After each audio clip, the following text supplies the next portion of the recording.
Poco Marco T Piasta Neva.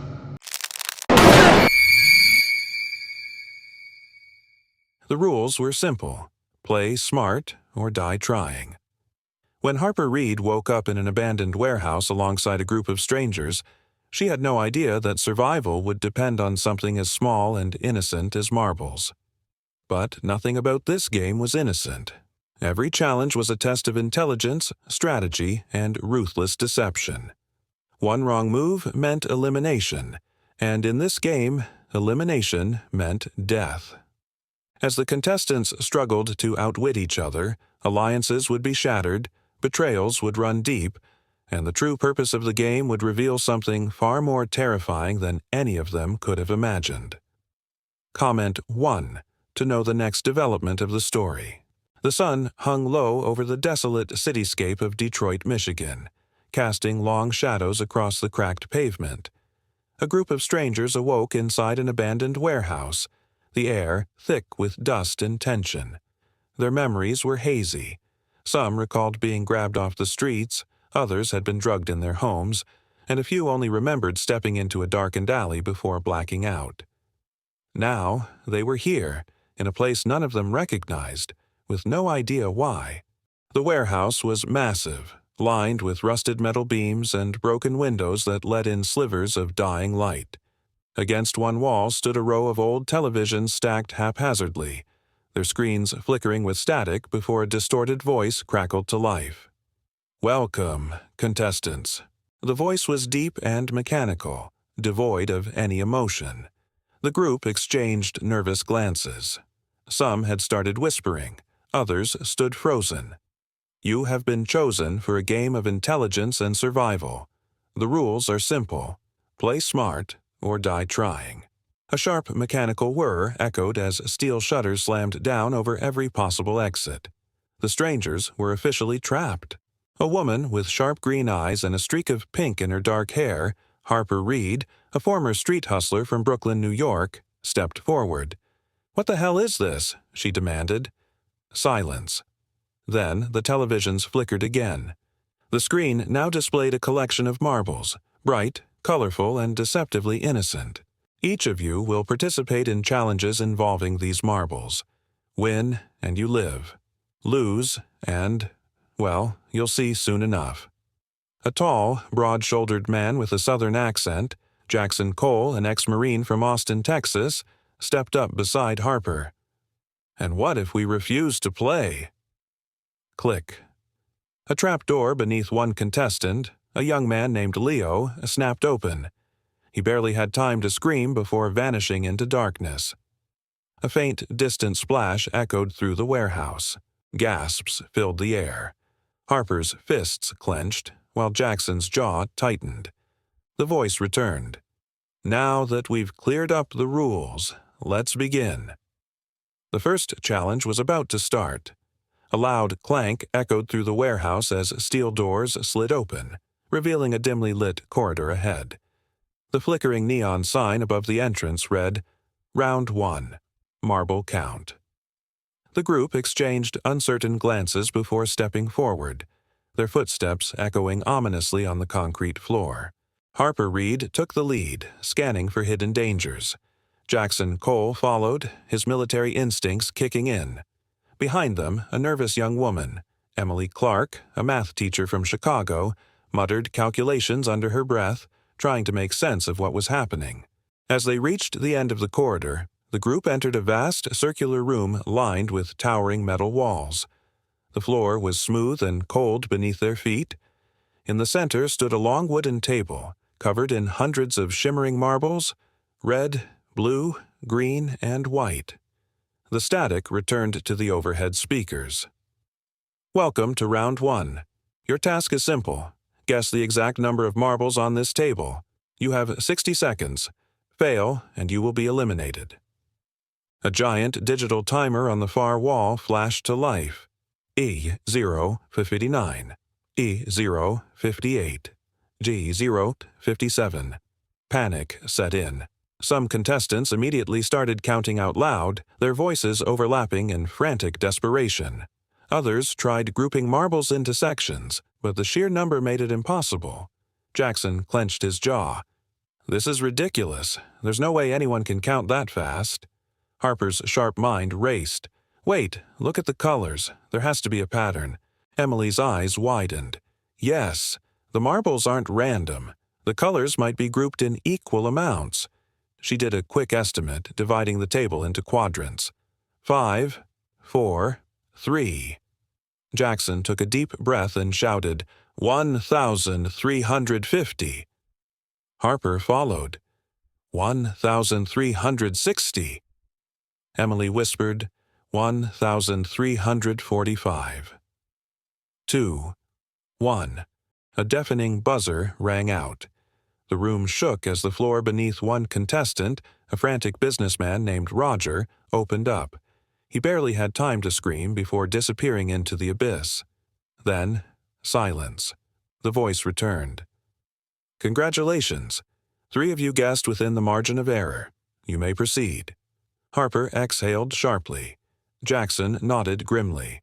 Emily clutched her chest, her breath shaky.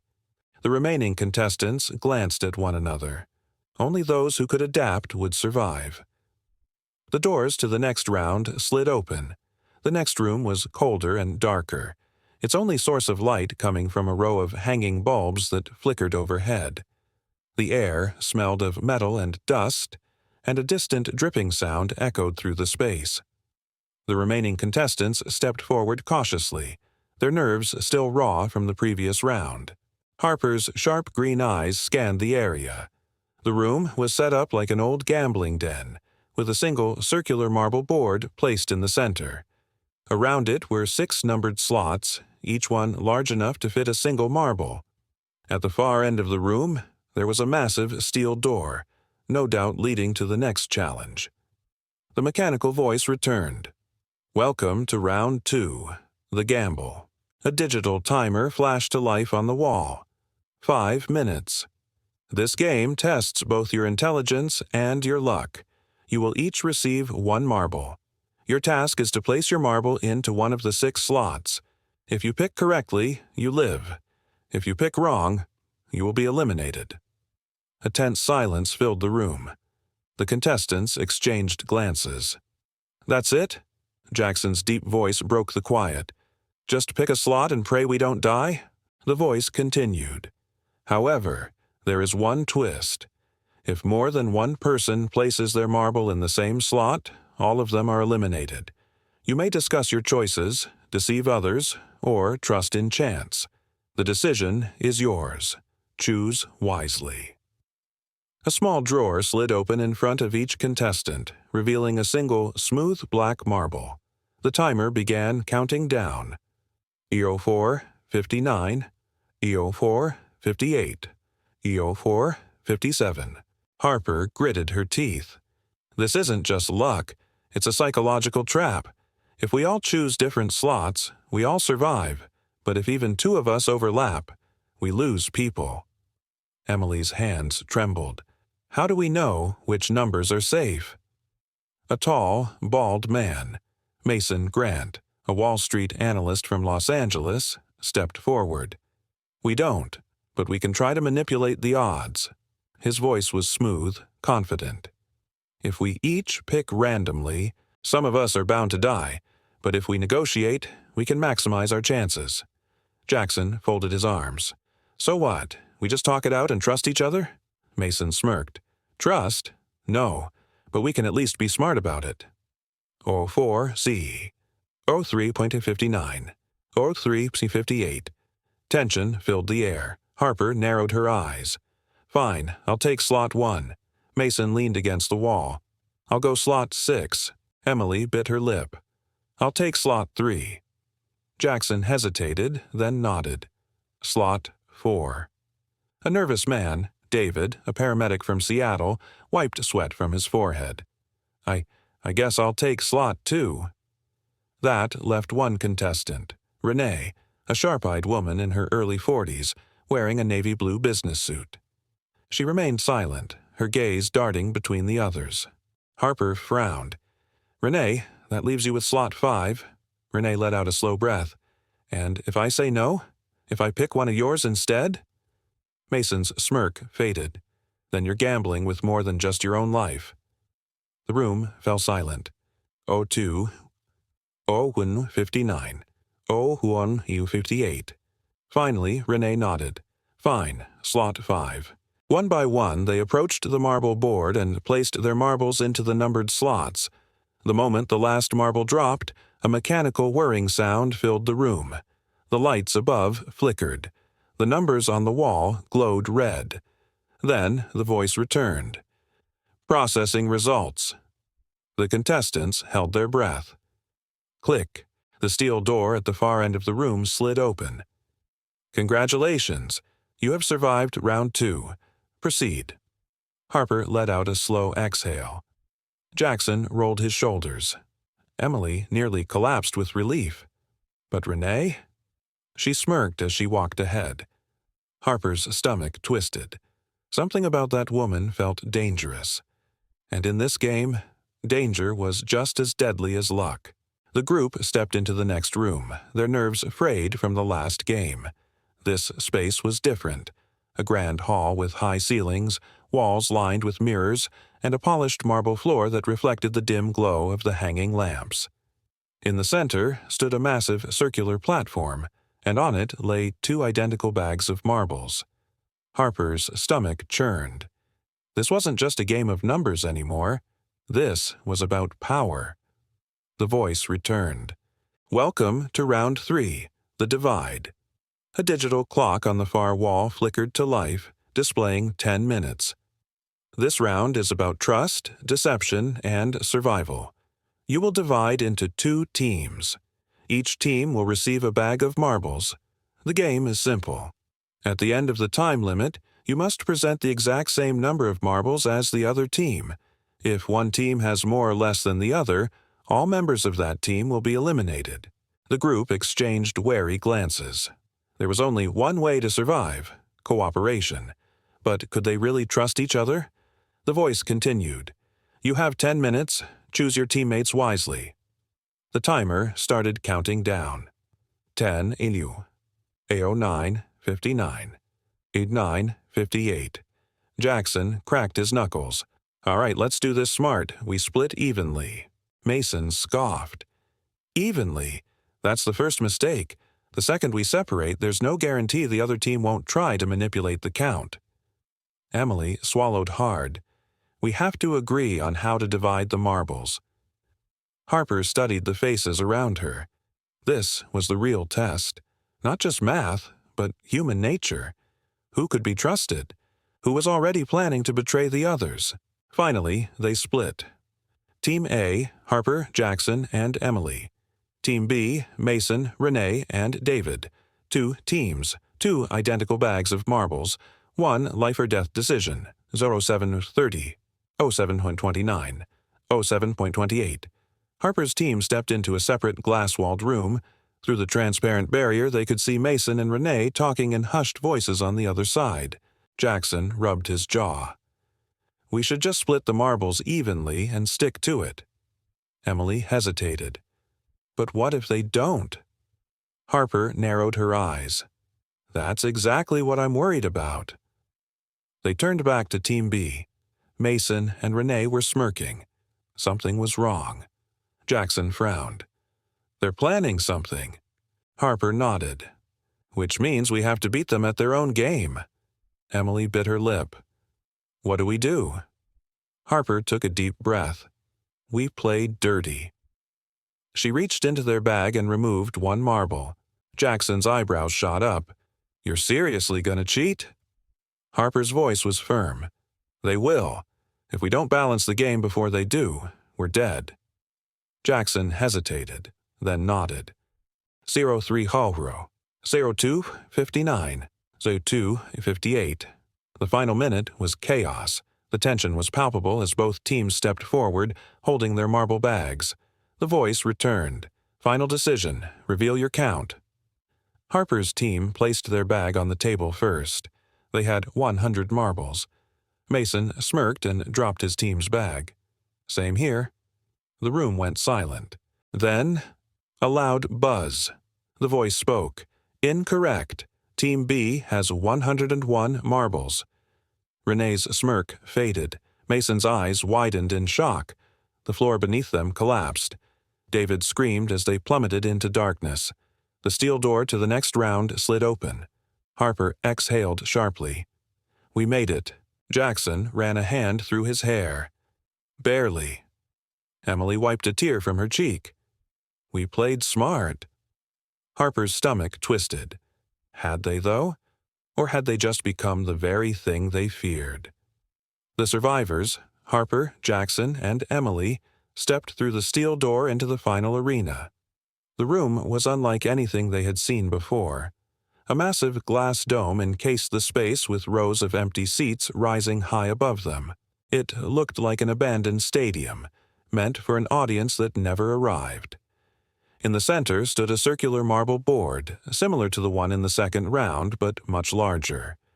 Surrounding it were 3 pedestals, each with a small tray holding exactly 10 marbles.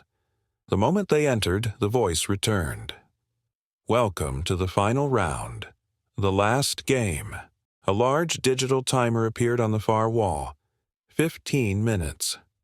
This is the final test. You each have 10 marbles. Your objective: end the game with all 20 marbles in your possession. Emily's breath caught in her throat. Wait, that means... Jackson's face darkened. It means only one of us makes it out alive. Harper felt her pulse spike. The entire game had been leading to this. No more teams, no more alliances. It was every person for themselves. The voice continued. There are no restrictions on how you play. Deception, negotiation, or force. Use any means necessary. If you lose all your marbles, you will be eliminated. If no winner is declared before the timer reaches 0, all remaining players will be eliminated. The countdown began. 15, 14, 59, 14, 58. The mind games begin. For a long moment, no one moved. Then Jackson stepped forward, gripping his marbles tightly. All right, he said, voice calm but firm. We all knew this was coming, so let's do this the easy way. A game of chance. Emily's eyes darted between them. You mean like even or odd? Jackson nodded. Simple. We bet marbles against each other, one game at a time. Harper folded her arms. And if one of us refuses? Jackson's sharp blue eyes locked onto hers. Then we're left with 2 options, stealing or fighting. Harper didn't want to play that way, but she also knew Jackson was right. Emily swallowed hard. Okay, I'll play. Harper hesitated. She didn't trust either of them. Not completely, but if she didn't play, she'd be forced into a worse situation. Finally, she nodded. Fine, let's play. The first match, Emily and Harper went first. Emily clutched 2 marbles in her hands. Even or odd? Harper studied her carefully. Emily wasn't a gambler. She was nervous, shaky. Harper had a good guess at how her mind worked. Even. Emily opened her hands. 1 marble. Odd. Harper exhaled sharply. She had lost 1 marble. Emily looked surprised, almost like she hadn't expected to win. Jackson smirked. My turn. He faced off against Harper next. Jackson held out his closed fists. Even or odd? Harper stared at him. Unlike Emily, Jackson was impossible to read. He was a strategist, a soldier. If she guessed wrong, she could lose everything. She took a deep breath. Odd. Jackson opened his hands. 3 marbles. Odd. Harper had won. Jackson gave a small chuckle. Not bad. The breaking point. The matches continued. The pile of marbles shifted back and forth between them. The tension thickened with every passing minute. 05, 59, 58. Jackson had 16 marbles, Harper had 7, Emily had 7. There weren't enough marbles left for 2 winners. Emily was shaking. Jackson, we don't have to do this. Jackson's face hardened. We do. And then he lunged. Emily screamed as Jackson grabbed her wrist, twisting it until her marbles spilled onto the floor. She scrambled to pick them up, but Jackson was faster. He scooped up all 7 of Emily's marbles. Emily gasped. "Jackson, please." The voice spoke. "Emily Clark, eliminated." A trap door opened beneath her. She screamed as she plummeted into the darkness. Harper barely had time to react before Jackson turned toward her. The final duel, DU02, U01 T259, U01 58. Jackson cracked his knuckles. "Looks like it's just us now." Harper's heart pounded. She had 7 marbles. Jackson had 13. She needed a plan. Fast. "Let's end this fair," Harper said, hiding her fear. "One final bet. Winner takes all." Jackson smirked. "You willing to risk it all?" Harper nodded. "Are you?" Jackson hesitated, just for a second. Harper seized the moment. She hurled her last 7 marbles at his face. Jackson flinched, instinctively raising his arms to protect himself. In that split second, Harper lunged. She snatched his marble pouch from his belt. Jackson grabbed her wrist, yanking her back, but it was too late. Harper had all 20 marbles. The voice spoke. "Jackson Cole, eliminated." The trap door beneath him opened. Jackson's eyes met Harper's as he fell. No anger, no words, just a knowing smirk. And then he was gone. The last survivor. The room fell silent. Harper stood there, clutching the bag of marbles, her breath ragged. The voice returned one final time. "Congratulations! You have won the game." A door slid open. Blinding white light poured in. Harper stepped forward, her heart hammering. What was waiting for her on the other side? And was she truly free? The game was over. But something told her this was only the beginning. Harper stepped through the open door, shielding her eyes against the blinding white light. Her heart pounded as she adjusted to the brightness, expecting freedom, expecting answers. Instead, she found herself standing in a sterile, white corridor stretching endlessly in both directions. The air was cold, sterile, almost artificial. Her footsteps echoed unnaturally as she took cautious steps forward. Then, a voice. Not the same mechanical voice from before. This one was real, human. "Congratulations, Harper Reed. You've survived." She spun around. At the far end of the corridor stood a man in a crisp black suit, hands clasped neatly behind his back. He was older, maybe in his 50s, with silver-streaked hair and piercing blue eyes. His face was unreadable, but his presence radiated authority. "Who the hell are you?" Harper demanded, fists clenched. The man smiled, but there was no warmth in it. "My name is Victor Hale, and you, Miss Reed, have just passed the most important test of your life." Harper's stomach twisted. A test? What kind of test involved death? Her eyes darted around. "Where am I?" Victor took a step closer. "You are exactly where you're meant to be. The question is, do you understand why?" The truth unfolds. Harper's mind raced. The deadly games, the betrayals, the sheer brutality of it all. There was no logic, no reason. Until now. "They were watching us," she murmured. This was never just a game. Victor's smirk widened. "Clever girl." He gestured to the wall. A screen flickered to life. Harper's breath caught in her throat. It showed everything. Her inside the arena, the marble games, the eliminations. But the most chilling part? The audience. Rows of faceless figures in shadowed booths watching from behind mirrored glass. Silent, unmoving, observing. Harper's pulse spiked. Victor continued, his tone eerily calm. "The world is unbalanced. People believe power is earned through wealth, status, connections. But true power, real power, belongs to those who can outthink, outmaneuver, and outlast." His gaze locked onto hers. "You, Miss Reed, have proven yourself worthy." Harper's blood ran cold. Worthy for what? Victor tilted his head. For something much bigger than you can imagine. The offer. A door slid open behind Victor, revealing another room. Inside, a long black table stretched across the space. Seated at it were 5 figures, their faces obscured by the dim lighting. Victor stepped aside. "Come inside. Your future awaits." Harper's hands shook. This was insane. She had fought for her life, thinking there was an escape, but this wasn't the end. It was just the beginning. She could feel it in the air. The game had never been about survival. It was about recruitment. She turned to Victor, her voice cold. "And if I refuse?" Victor smiled, like he expected the question. "Then you walk away," he said simply. "No memory of what happened here. No knowledge of what lies ahead.